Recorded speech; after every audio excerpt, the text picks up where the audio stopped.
Pertama, saya sampaikan bahwa agenda kegiatan program di DKUM tidak ada agenda politik. Ya, tidak ada agenda politik. Tepuk tangan silakan. Jadi para pelaku UMKM terserah mau berafiliasi dengan partai apapun, jangan khawatir, tetap akan menjadi perhatian dinas DKUM. Ya.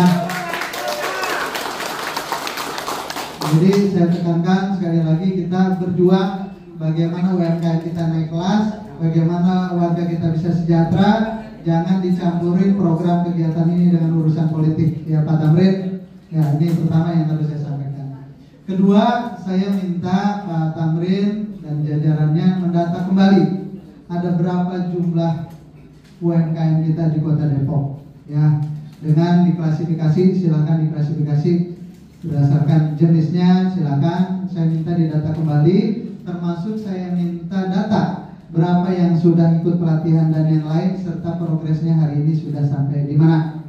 Ya, termasuk perizinan dan yang lainnya saya minta didata, karena di sebelumnya saya agak miris. Data yang saya dapat UMKM Kota Depok jumlahnya lebih sedikit daripada jumlah UMKM di Kabupaten Kuningan. Kalau saya lihat kasat mata rasanya nggak mungkin jumlahnya banyakkan Kuningan dibanding kita, karena relatif lebih sepi di sana dibanding kita. Jadi saya minta data, kemudian pelatihan. Yang ketiga, saya minta Pak Tamrin koordinasi dengan dinas-dinas lain, dengan Pemkot dalam arti di lingkup sekretariat dan yang lainnya. Pastikan event-event yang memang akan dilaksanakan oleh pemerintah Kota Depok. Jadi saya mau apapun event itu yang tanggung jawab terhadap UMKM adalah Pak Tamrin sebagai kepala dinas, sehingga data-data tadi jangan sampai masing-masing event jalan dengan sendiri-sendirinya. Akhirnya UMKM yang di bawah yang sering ikut ada, yang nggak pernah diajak-ajak juga ada gitu ya. Saya nggak mau biar merata semuanya. Jadi yang ketiga tadi saya minta koordinasi. Yang keempat, saya minta juga teman-teman DKUM, tentunya juga dengan dukungan Dekopinda dan yang lainnya, usulkan ke saya pasos-pasu mana yang sebetulnya bisa dimungkinkan. Untuk itu kita bisa buat untuk pusat UMKM kita.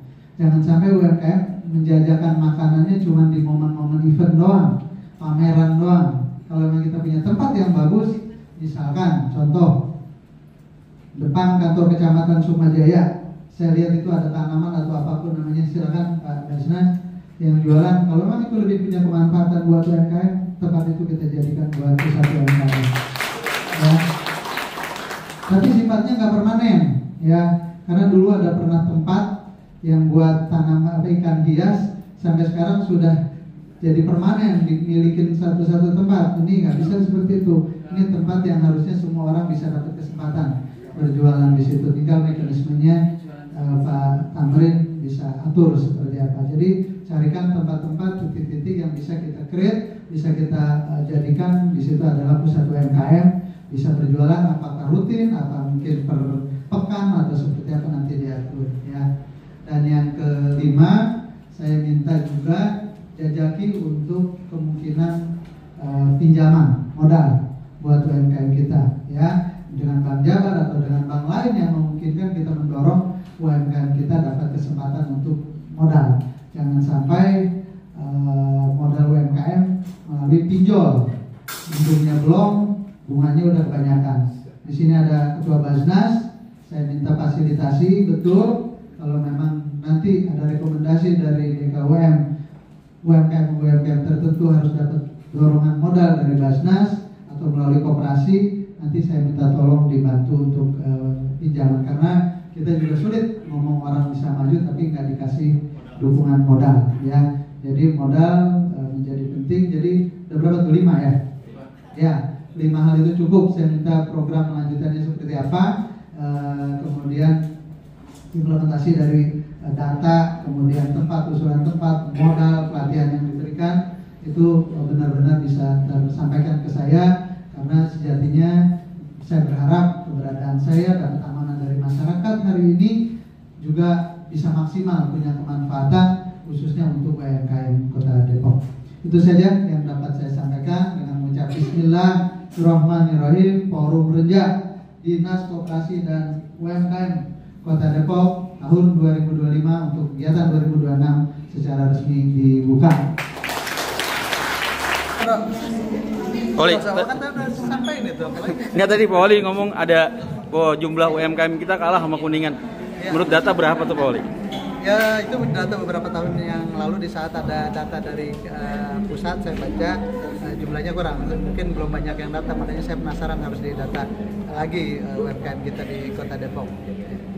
Tadi ada titik-titik UMKM, salah satunya di Sukmajaya. Ada Ya. di mana lagi nih, Pak Oli? Ya, saya nunggu usulan. Kan mereka yang akan lebih tahu sebetulnya titik mana yang istilahnya kalau kita jualan di sini laku nih gitu ya. Nah, kalau memang itu memang punya Pemkot, kenapa nggak kita maksimalin buat tadi saya sebut salah satunya depan Sukmajaya, depan kantor kecamatan. Itu saya lihat kalau dari sudut pandang saya, contohnya itu kayaknya kalau buat jualan bisa rame misalkan gitu. Nah, mungkin ada tempat lain yang bisa diusulkan, nanti kita desain tempatnya biar UMKM kita bisa jualan di situ.